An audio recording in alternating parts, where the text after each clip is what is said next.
Hey everyone, welcome back. So in this video, I'm going to cover a very generic question जो कि हर दिन मेरा comment box पे या फिर मैसेज बॉक्स पे आता है कि भैया नेक्स्ट साल हम गेट में बैठेंगे, जस्ट गिव मी अ रोड मैप जिससे मेरा गेट एग्जाम क्लियर हो जाए. तो here is the simplest form of 4 step road map जो कि आपको डेफिनेटली हेल्प करेगा नेक्स्ट साल की गेट एग्जाम क्लियर करने के लिए. तो आइए बात करते हैं फर्स्ट स्टेप की तरफ. तो फर्स्ट स्टेप इज कि आस्क योरसेल्फ कि why you need to appear in GATE exam. There are plenty of other exams.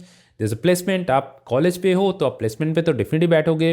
आपका अगर टीयर 3 कॉलेज है, प्लेसमेंट नहीं हो रहा है तो डेफिनेटली आप ऑफ कैंपस में ट्राई करोगे. सो व्हाई गेट एग्जाम, ये आंसर आपको पहले ढूंढना है before starting your GATE preparation. क्योंकि क्या है ना, द रियलिटी इज कि आपने मान लो कोई कोचिंग में गया एंड कोचिंग में 100 लोग एडमिशन लिया आपके साथ. आप देखोगे ना, धीरे धीरे 1 महीने जाएगा, 2 महीने जाएगा, 3 महीने जाएगा, जो नंबर ऑफ स्टूडेंट है वो डिक्रीज होने लगेंगे. 100 से 90 आएगा, 80 आएगा, 70 आएगा, 50 आएगा and at the end of this year या फिर जो नेक्स्ट साल की गेट होगा उससे पहले मंथ में 10, 15, 20 स्टूडेंट ही रहेगा. बाकी सारे लोग स्किप कर देगा उनका गेट प्रिपरेशन, क्योंकि गेट प्रिपरेशन शायद उनका सूट नहीं किया, या फिर वो कोई अलग एग्जाम के लिए पढ़ना चाहता है, या फिर वो कोई प्लेसमेंट के लिए पढ़ना चाहता है, उसमें बैठना चाहते हैं. एंड मैं आपको लिख के बता सकता हूँ कि जो गेट में सफल होते हैं ना, जो गेट में रैंक करते हैं, जो टॉप 200, 300, 500 रैंकर्स होते हैं, उनका दिमाग में ये सवाल की जवाब पहले से ही होता है कि वाई गेट. तो क्यों आपको करना चाहिए, मैं आपको छोटा सा कुछ पॉइंट्स बता दूं. अगर आप सच में पैशनेट हो कि आपने जो अंडर ग्रेजुएट स्टडी किया उसका थोड़ा एडवांस लेवल पे आपका स्टडी ले जाना चाहते हो. सेकेंड थिंग, आप 2 साल और पढ़ना चाहते हो. बहुत लोगों का मैंने ये देखा कि 4 साल पढ़ने के बाद सोचे यार भाई ज़िंदगी में बहुत पढ़ाई कर लिया, अभी जॉब करने का है, ठीक है, अभी मैं पढ़ाई नहीं करूंगा. तो अब गेट के लिए क्यों पढ़ रहे हो? गेट आपको शायद पीएसयू में जॉब दे सकते हैं, बट कंप्यूटर साइंस के लिए पीएसयू जॉब भी उतना नहीं है. आपको एमटेक ही करना होगा. तो आपको अगर 2 साल और पढ़ना नहीं है तो आप गेट क्यों प्रिपेयर कर रहे हो? And the third thing is, आपका एक थोड़ा बहुत इंटरेस्ट आना चाहिए रिसर्च पे. अगर आप रिसर्च पे इंटरेस्ट नहीं हो तो आप मास्टर्स में क्यों अप्लाई कर रहे हो, मास्टर्स में क्यों जा रहे हो? It's not about the course work. Under grade में आप कोर्स करोगे, प्रोजेक्ट करोगे, काम खत्म. एमटेक में या फिर एमएस में ऐसा नहीं होता है. आपको थीसिस करना होता है या फिर एमटेक प्रोजेक्ट करना होता है.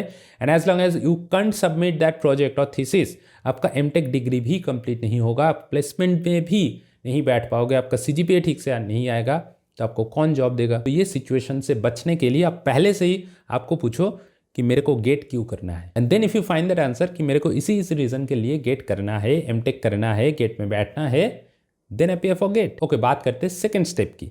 सेकंड स्टेप में क्या होता है कि आफ्टर यू आइडेंटिफाइड कि क्यों मेरे को गेट में अपीयर करना है, क्यों एमटेक करना है, then you need to collect all the resources for all the subjects. कि मेरे को 10-12 सब्जेक्ट होगा, उसका हर एक सब्जेक्ट का हर एक मटेरियल या फिर रिसोर्स मैं कहाँ से पढ़ूंगा, कहाँ से इसको प्रैक्टिस करूंगा, ये आपके पास पहले से ही होना चाहिए. And then you should prepare for GATE. Now यहाँ पे 2 पाथ डिवाइड हो जाता है.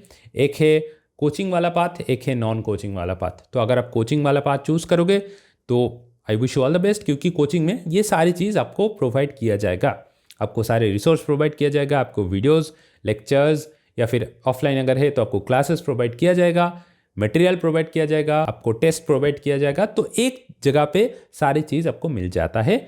बल्कि जो नॉन कोचिंग वाले स्टूडेंट है उसमें स्टूडेंट को खुद ढूंढना पड़ेगा कि मैं कहाँ से प्रिपेयर करूँ, कहाँ से ये चीज़ पढ़ूँ, कहाँ पे प्रैक्टिस करूँ, कहाँ पे टेस्ट दूँ, ये खुद करना होगा. तो आप पहले आपको पूछो कि क्या आप खुद ये चीज़ कर पाओगे, या फिर क्या आप खुद सारे सब्जेक्ट को मैनेज कर पाओगे, सारे सब्जेक्ट की कॉन्सेप्ट कर पाओगे. I am not saying it's impossible, it's a bit difficult, but it's not impossible. ठीक है, आपके पास अगर सारे रिसोर्सेज है, आजकल तो रिसोर्स की कोई कमी नहीं है. I can say coaching is not mandatory to crack GATE exam.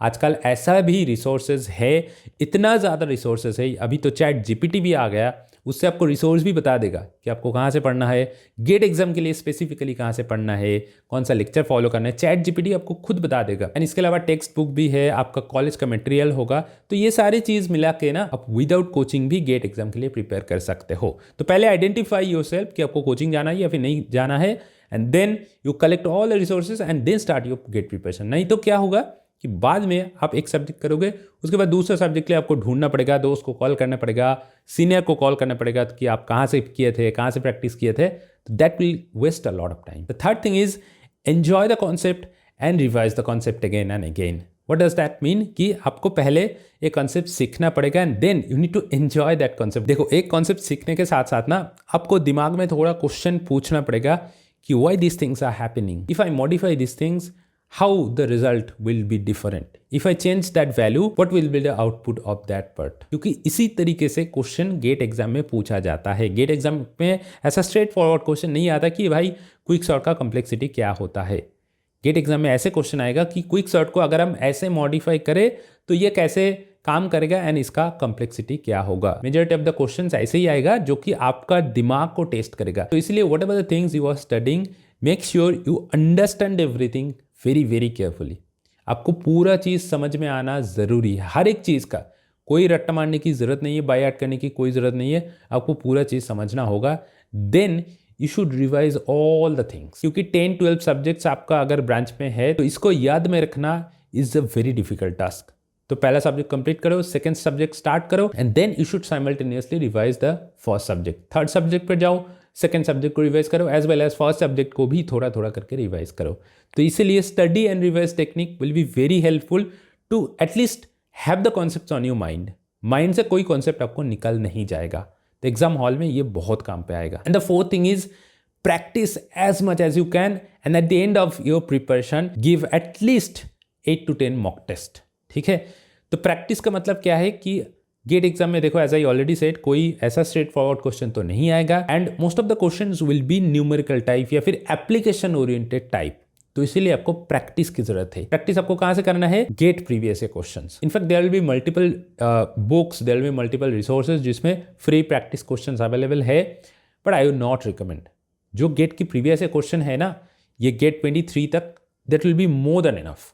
आप कोई भी एक सब्जेक्ट उठा लो, मान लो डेटा स्ट्रक्चर की आप एरे पढ़ो या फिर स्ट्रिंग पढ़ो, तो उसका गेट की जो एंटायर प्रीवियस ईयर क्वेश्चन है वो आप प्रैक्टिस करो पहले।